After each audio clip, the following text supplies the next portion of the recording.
नमस्कार, PTC news देख रहे सभी दर्शकों का स्वागत। मैं हूं आपके साथ अतुल वर्मा, लेकर हाजिर हूं प्रदेश की तमाम खबरों का हाल। बुलेटिन की शुरुआत करेंगे, लेकिन सबसे पहले एक नजर हेडलाइंस पर।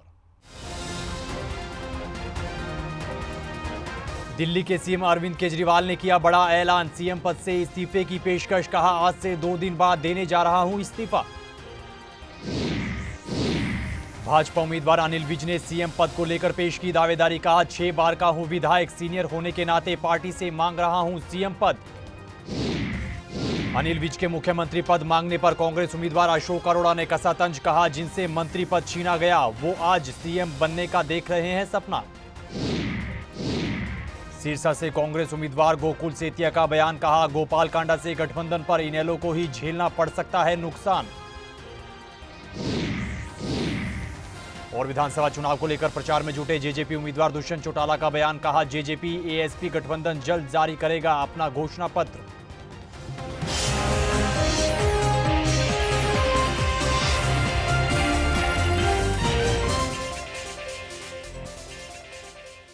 तो चलिए बुलेटिन की शुरुआत करेंगे बड़ी खबर के साथ। दिल्ली के सीएम अरविंद केजरीवाल ने मुख्यमंत्री पद से इस्तीफे की पेशकश कर दी है। जी हां, मुख्यमंत्री अरविंद केजरीवाल ने इस्तीफे को लेकर बड़ा बयान दिया है। उन्होंने कहा कि आज से 2 दिन के बाद वो इस्तीफा देने जा रहे हैं और तब तक सीएम की कुर्सी पर नहीं बैठेंगे जब तक जनता की अदालत अपना फैसला ना सुना दे कि केजरीवाल ईमानदार है या फिर नहीं। इस दौरान केजरीवाल ने कहा कि मनीष सिसोदिया ने भी कहा है कि वो भी डिप्टी सीएम और शिक्षा मंत्री का पद तभी संभालेंगे जनता की अदालत से जब वो चुनकर आएंगे। इस दौरान केजरीवाल ने अब तक के सहयोग और समर्थन के लिए दिल्ली की जनता और पार्टी कार्यकर्ताओं का धन्यवाद भी किया है।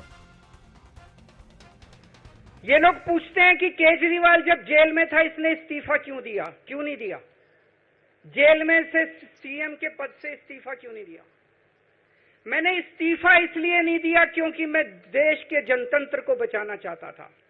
इन्हें जो इतने फॉर्मूले बना रखे हैं, एमएलए तोड़ दो, पार्टियां तोड़ दो, एमएलए खरीद लो, डरा दो, अब एक फॉर्मूला और इन्होंने नया बनाया है। जहां जहां ये चुनाव हारे वहां वहां के मुख्यमंत्री पे फर्जी केस करके उसको गिरफ्तार कर लो और उसकी सरकार गिरा दो। अगर मैं इस्तीफा दे देता, अगर मैं हेमंत सोरेन साहब ने इस्तीफा दिया, मैं भी इस्तीफा दे देता, इन्होंने सीतारमैया पे भी अभी केस किया है। इस सीतारमैया साहब के ऊपर इन्होंने पिनाराई विजयन के ऊपर भी केस कर रखे हैं, ममता दीदी के ऊपर केस कर रखे हैं। ये एक ऑपोजिशन के मुख्यमंत्री को नहीं छोड़ते, एक एक को पकड़ के फर्जी केस कर करके उनको जेल में डाल देते और एक एक की सरकार गिरा देते। आज मैं आपकी अदालत में आया हूं, जनता की अदालत में आया हूं, आपसे पूछने के लिए आया हूं, क्या आप केजरीवाल को ईमानदार मानते हो कि गुनहगार मानते हो?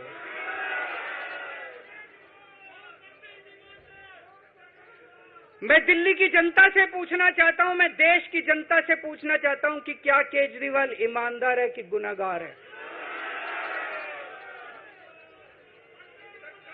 दोस्तों, 2 दिन के बाद, आज से 2 दिन के बाद मैं सीएम की कुर्सी से इस्तीफा देने जा रहा हूं।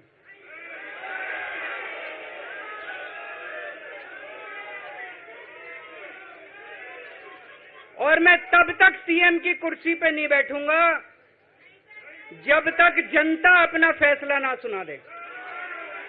मैं जनता के बीच में जाऊंगा, गली गली में जाऊंगा, घर घर में जाऊंगा, और जब तक जनता अपना फैसला ना सुना दे कि केजरीवाल ईमानदार है, तब तक मैं सीएम की कुर्सी के ऊपर नहीं बैठूंगा। विधानसभा चुनाव को लेकर प्रचार में जुटे भाजपा उम्मीदवार अनिल विज ने मुख्यमंत्री पद को लेकर दावेदारी पेश की है। पत्रकारों से बातचीत करते हुए अनिल विज ने कहा कि वो 6 बार के विधायक हैं और सीनियर होने के नाते वो पार्टी से मुख्यमंत्री का पद मांग रहे हैं। उन्होंने कहा कि मैंने आज तक पार्टी से कुछ भी नहीं मांगा, लेकिन आज मैं मुख्यमंत्री का पद मांग रहा हूं। अनिल विज ने कहा कि अगर उन्हें मुख्यमंत्री बनाया जाता है तो वो हरियाणा की तकदीर और तस्वीर बदल देंगे। मेरे पास सारे हरियाणा से लोग आ रहे हैं और मेरे अंबाला के लोग भी, मैं जहाँ जहाँ गया हूँ, मुझे कह रहे हैं कि आप सीनियर मोस्ट हो, आप सीएम क्यों नहीं बने? तो लोगों की मांग पर इस बार अपनी सीनियोरिटी के दम पर मैं मुख्यमंत्री बनने का दावा पेश करूंगा।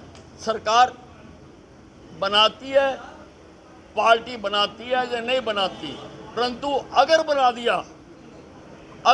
दिया मुझे मुख्यमंत्री इस प्रदेश का, मैं हरियाणा की तकदीर बदल दूंगा, मैं हरियाणा की तस्वीर बदल दूंगा। अनिल विज के मुख्यमंत्री पद की दावेदारी पेश करने पर कुरुक्षेत्र से कांग्रेस उम्मीदवार अशोक अरोड़ा ने तंज कसा है। अशोक अरोड़ा ने कहा कि जिनसे मंत्री पद छीना गया हो, आज वो मुख्यमंत्री बनने का सपना देख रहे हैं, जो कि महज एक सपना ही है। वहीं अशोक अरोड़ा ने केजरीवाल के इस्तीफे वाले बयान पर भी अपनी प्रतिक्रिया दी। कांग्रेस उम्मीदवार गांव दबखेड़ी में चुनाव प्रचार करने के लिए पहुंचे थे। कहा है कि मैं मुख्यमंत्री बनूंगा, दावा ठोका अनिल विज ने मुख्यमंत्री का, ये सरकार बनेगी हमारी और मैं मुख्यमंत्री बनूंगा। ना नो मन तेल होगा ना राधा नच्चे, जोक तो वहीं लगेगा जहाँ खून हो। आज उनको कांग्रेस की सरकार बनती दिख रही है, इसलिए कोस रहे हैं, परंतु कांग्रेस की कोसने की बजाय उनको कोसना चाहिए था पिछली सरकार को, जो मनोहर लाल की सरकार भ्रष्टाचार से डूबी, घोटालों की सरकार थी। 9.5 साल तो मनोहर लाल की तारीफ करते रहे कि मनोहर लाल बहुत मनोहर है। मनोहर लाल ने हरियाणा प्रदेश में ऐसी योजना शुरू कर दी, परंतु जब आप सरकार चुनाव में गई तो पता लग गया कि मनोहर लाल के समय में कितने घोटाले हुए। मनोहर लाल ने हर वर्ग को अपमानित करा। और हमारे कुरुक्षेत्र की बात करें तो यहाँ तो एमपी और एमएलए जो थे, उन्होंने स्वाय कॉलोनियां काटी हैं। कुछ अरविंद केजरीवाल ने भी थोड़ी देर पहले कहा कि 2 दिन बाद मैं इस्तीफा दे रहा हूँ। उनकी पार्टी का फैसला होगा। अरविंद केजरीवाल के इस्तीफे की पेशकश पर पूर्व सीएम भूपेंद्र सिंह हुड्डा ने अपनी प्रतिक्रिया दी है। भूपेंद्र सिंह हुड्डा ने पत्रकारों से बातचीत करते हुए कहा कि ये केजरीवाल का निजी फैसला है, इस पर वो कुछ भी नहीं कहना चाहते। वहीं केजरीवाल के हरियाणा चुनाव पर बयान देने पर उन्होंने कहा कि कोई कुछ भी कहे, लेकिन हरियाणा में कांग्रेस मजबूत स्थिति में है और अब की बार कांग्रेस की ही सरकार बनने जा रही है। उनकी इच्छा है, कोई भी जो मर्जी इस्तीफा दे, बहुत सारे देते हैं, नहीं देते। हरियाणा में कांग्रेस मजबूत है और कांग्रेस स्वयं में सक्षम है और कांग्रेस के लोगों ने फैसला कर रखा है। हरियाणा के लोगों ने छत्तीसगढ़ का एक फैसला है, अब की बार कांग्रेस की सरकार। इधर चुनाव प्रचार के बीच भाजपा उम्मीदवार ओम प्रकाश धनखड़ ने अरविंद केजरीवाल पर जमकर निशाना साधा है। उन्होंने कहा कि जो हरियाणा का पानी हरियाणा को नहीं दे सकता, वो उस पर कोई भी बयान नहीं देना चाहते और वो हमारे किसी काम के नहीं हैं। वहीं केजरीवाल के हरियाणा में प्रचार करने के सवाल पर धनखड़ ने कहा कि वो जमानती है और जमानत पर बाहर आए हैं, लेकिन इस विधानसभा चुनाव में आम आदमी पार्टी का खाता बिल्कुल नहीं खुलेगा।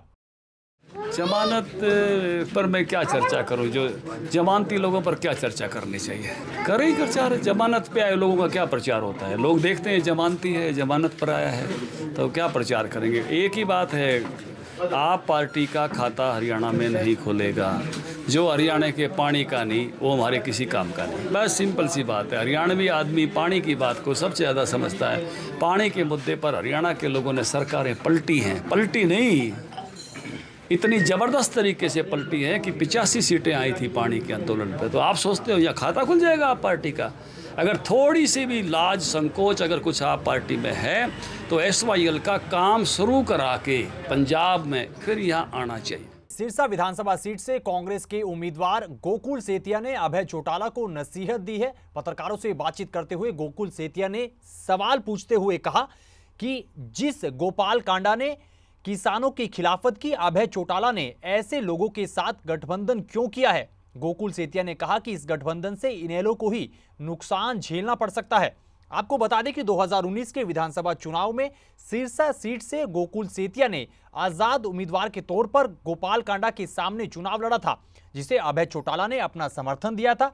लेकिन इस चुनाव में गोकुल सेतिया गोपाल कांडा से महज 604 वोट से हार गए थे। चौटाला साहब मेरे आदरणीय थे, हैं और हमेशा रहेंगे। पिछली बार उन्होंने मुझे अपार समर्थन, आशीर्वाद दिया, उसके लिए मैं उनका धन्यवाद भी करता हूं। और बिना मांगी सलाह वैसे देनी नहीं चाहिए, और ये मैं कुछ सलाह नहीं दे रहा, या आप लोगों ने पूछा मैं उस पर टिप्पणी कर रहा हूँ कि जब हमारा गठजोड़ था तब मुझे इस चीज़ की खुशी थी कि मेरा जिन नेता से गठजोड़ है उन्होंने अकेले ने पूरे हिंदुस्तान में किसानों के पक्ष में अपना इस्तीफा देने का काम किया। पर आज कहीं ना कहीं उन्होंने जिस पार्टी से गठजोड़ किया है, जिन्होंने शरेआम विधानसभा में किसानों को अपमानित करने का काम किया, उनके विरुद्ध चौटाला साहब ने चुनाव लड़ा। अगर वो आज इकट्ठे होते हैं तो एक सारी उम्र की जो उनकी कमाई थी इस्तीफा देने वाली किसानों के हक में, कहीं ना कहीं उनकी छवि पे असर पड़ता है। और जो दूसरे हैं वो तो पहले ही बदनाम है, उनका कुछ नहीं जाना। ये चौटाला साहब के बलिदान पे कहीं ना कहीं एक प्रश्न चिन्ह उठता है। और मुझे पहले हम इकट्ठे रहे हैं, अपनात भी है, और मुझे इसलिए थोड़ा सा दर्द भी हुआ कि पता नहीं उनको किसने ये गाइड करके इनके साथ गठजोड़ कराया, और ये उनके लिए, पार्टी के लिए नुकसानदायक रहेगा। वहीं विधानसभा चुनाव को लेकर जेजेपी उम्मीदवार दुष्यंत चौटाला भी लगातार प्रचार में जुटे हैं। इसी कड़ी में पत्रकारों से बातचीत करते हुए दुष्यंत चौटाला ने कहा कि जेजेपी और एएसपी गठबंधन जल्द ही अपना घोषणा पत्र जारी करेंगे, जिसमें हर वर्ग का ख्याल रखा जाएगा। इस दौरान दुष्यंत चौटाला ने कहा कि अगर वो सरकार में आए तो महिलाओं को सरकारी जॉब्स में 50% आरक्षण देंगे, सहकारी सेक्टर की वीटा बूथ, हर हित स्टोर जैसी योजनाओं में महिलाओं की 33% हिस्सेदारी सुनिश्चित भी करेंगे। जल्दी घोषणा पत्र पार्टी लागू करेगी, और लागू कर आपके बीच में एक एक वर्ग को कैसे हम, जैसे धर्मपाल एक्सेन जी हमारे पिछड़े वर्ग के प्रधान थे, आज एक बहुत बड़ी डिमांड है कि BCA और BCB के अंदर जॉब्स की जब बात आती है तो कोई रिजर्वेशन विद इन रिजर्वेशन नहीं है। सुप्रीम कोर्ट की भी इस पर अब जजमेंट आ गई, और इसको अश्योर करेंगे कि जिस डिवीज़न के अंदर BCA और BCB हरियाणा प्रदेश के अंदर है, उसी डिवीज़न के साथ BCA और BCB को जॉब्स और गवर्नमेंट की अलग अलग जो योजनाएं हैं, चाहे एजुकेशन हो चाहे और बेनिफिट्स की हो, उसके अंदर डिवीज़न कर बराबर हिस्सेदारी दिलवाने का काम। करनाल से इनेलो उम्मीदवार सुरजीत पहलवान से पीटीसी संवाददाता नवनदीप सिंह ने खास बातचीत की है। आपको बता दें कि सुरजीत पहलवान पहले कबड्डी खिलाड़ी रहे, हरियाणा पुलिस में भी रहे, और उसके बाद अब वो चुनावी दंगल में है और करनाल सीट पर चुनाव को त्रिकोणीय बनाने के लिए उतरे हैं। इस दौरान उन्होंने बातचीत करते हुए क्या कुछ कहा है, सुनेगा। बहुत अच्छा माहौल है जी, और भाई साहब ने अब हमारे पे विश्वास जिताया, बहुजन समाज पार्टी ने और इनेलो ने हमारे को प्रत्याशी बनाया। हम इसको पूरे दल बल से लड़ने का काम करेंगे, और जो लोगों का समर्थन भी बहुत मिल रहा, आना जाना बहुत लग रहा, लोग बधाइयां दे रहे हैं, और इलेक्शन लड़ेंगे बहुत मजबूती से। पहलवान जी, अब अखाड़े की मिट्टी तो आपने देखी, खेलना भी बड़ा, आप पाकिस्तान तक गए, वो क्या कहानी क्या है, वो किस तरह से शुरुआत हुई थी यहाँ? मैं शुरू में पाकिस्तान खेल के आया था 1997 में, और मेरे वहाँ बहुत अच्छे मैच लगे थे। फिर उसके बाद इंडिया के अंदर अपनी सर्कल कबड्डी की टीम आई थी वहाँ से, पाकिस्तान से, उसमें मैं वाइस कप्तान था इंडिया टीम का। फिर यहाँ मैच लगे, और एक मैच लगा था चौटाला गांव में। चौटाला गांव में मैच लगा, तो उसके बाद चौधरी अभय सिंह चौटाला ने वहीं से कह दिया था, सुरजीत तेरा बहुत अच्छा मैच लगा और तेरे को पुलिस में भर्ती करेंगे। तो थोड़े दिन बाद पुलिस की भर्ती आ गई। चौधरी अभय सिंह चौटाला जी ने जुबान के धनी तो हैं, उन्होंने बुला के और मेरे को पुलिस में भर्ती करने का काम। समय सरकार थी चौटाला सरकार? हाँ, चौटाला सरकार थी, 2004 तक रही सरकार। मेरे को 2001 में लगाया था। तो फिर नौकरी क्यों छोड़ दी अचानक? नौकरी भी जैसे मैंने भाई साहब गलो मिलते जुलते रहे, राजनीति में थोड़ा रुचि ही बढ़ गई। रुचि बढ़ने के बाद भाई साहब की यात्रा चली हुई थी। भाई साहब कहने लगे, सुरजीत क्या कर रहे हैं? मगर जी नौकरी कर रहे हैं, अब तो पार्टी की सेवा कर। फिर उस दोनों ले मैंने उसके 5-4 दिन बाद नौकरी छोड़ दी और पार्टी की सेवा में लग गया। अब पार्टी ने आपको टिकट दे दिया सर, रातों रात ही आप कैंडिडेट उभर के आ गए।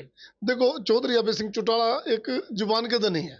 जुबान के धनी के हिसाब से उन्होंने मेरे को टिकट इसी करके दिया। उन्होंने भी पता भी सुरजीत एक मेरा सच्चा सिपाही है, और वो सच्चे आदमी की बहुत इज्जत करते हैं। इसी करके उन्होंने मेरे को नौकरी के भी और प्रत्याशी भी इसी करके बनाया।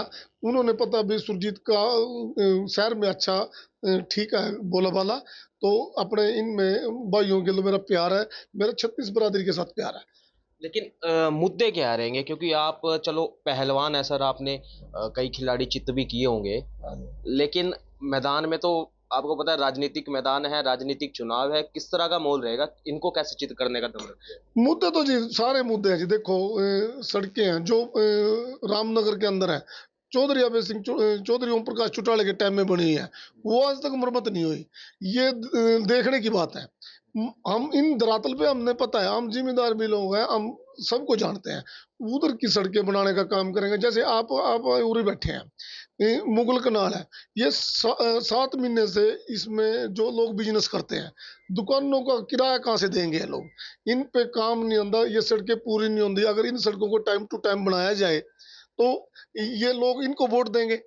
अगर ये नहीं टाइम टू टाइम बनाएंगे, ये इन्होंने लोगों ने ठान लिए अब की बार नए प्रत्याशी को वोट देने का काम करेंगे। नए प्रत्याशी तो आप आगे हो। हाँ, मैं आ गया हूँ। मैंने अपील करी है इन लोगों से। ये कह रहे हैं भैया हम दोनों आदमियों से दुखी हैं, बीजेपी से भी दुखी हैं। बीजेपी का 10 साल से इन्होंने राज देखा, और उसके बाद इसमें कांग्रेस में भी राज देखा। इन्होंने कोई काम करने का काम नहीं किया। और हमारे जो इनका मैं अपने दिल से कहता हूँ, आप हमारे पे विश्वास दिखाएं, और मैं ये काम सारे तुरंत टाइम टू टाइम करके दिखाऊंगा और लोगों के बीच में रहने का काम करूंगा। तो इस बातचीत के साथ फिलहाल हरियाणा के इस बुलेटिन में इतना ही, लेकिन पीटीसी न्यूज पर खबरों का सिलसिला बदस्तूर जारी है। आप बने रहिए पीटीसी न्यूज के साथ। फिलहाल के लिए दीजिए इजाजत। नमस्कार।